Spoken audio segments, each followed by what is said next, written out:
So, but that's a charge which has been laid at the door of the Prime Minister and indeed the entire cabinet. So, by extension, the entire cabinet and the Prime Minister is also guilty of the same. Yes. Is that your position? The parliamentary system, Javed Sahab, that we run is based on the concept of collective responsibility. A decision taken by a cabinet would involve every minister because every minister participates in it. The peculiar thing is this issue of telecom licenses and all the attendant issues were never taken to the cabinet. The decisions were taken by Raja in consultation with the then Finance Minister, Mr. P. Chidambaram, who approved them, and then the Prime Minister. Why wasn't the matter taken to the cabinet at any stage is something which baffles me completely. At no stage was this issue taken to the cabinet. Why do you think it was not taken to the cabinet?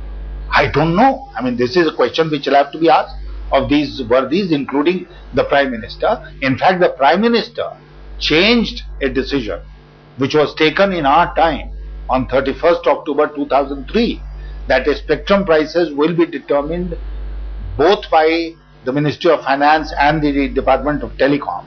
And when the group of ministers, empowered group of ministers was being appointed, the then Minister Telecom put pressure on the Prime Minister, Mr. Maran put pressure on the Prime Minister, and the Prime Minister succumbed to that pressure, and now the Prime Minister has admitted publicly that yes, he changed the terms of reference and undid the cabinet decision of 2003 without again any reference to the cabinet.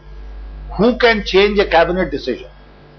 I don't deny the fact that a Prime Minister can change a cabinet decision, but he has to take that decision back to the cabinet for approval by the cabinet. Nothing of that sort happened.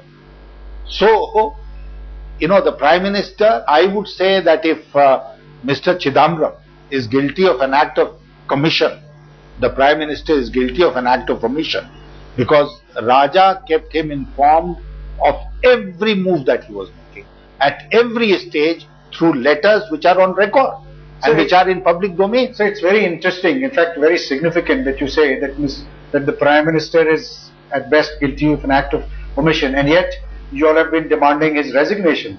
Surely policy decisions, I'm sure you've taken many policy decisions in your time which may or may not have proved to be right. And I'll stand by this. I'll endorse what the statement which Prime Minister has made. At some point of time in the past, he said there was nothing wrong with policy. So the policies that we framed, the UPA government, either in UPA 1 or in UPA 2, has not been able to find fault with those policies. He is saying the problem lies in implementation. Okay? So we are not talking of policy here. We are talking of implementation. And Raja was implementing it in a very, very wrong way. Yeah, but then the Finance Minister also, he agreed with the policy.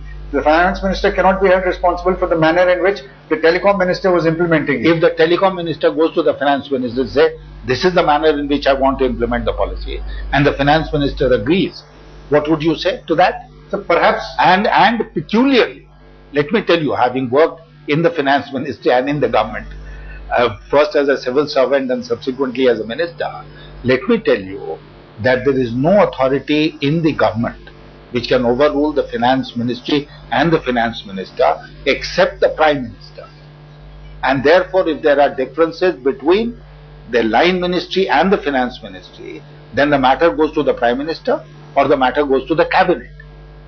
But how can the Finance Ministry function if the Finance Ministry is overruled by a line ministry, DOT overruling the Finance Ministry, and the Finance Ministry is accepting that position? What kind of a Finance Ministry did we have, and what kind of a Finance Minister did we have?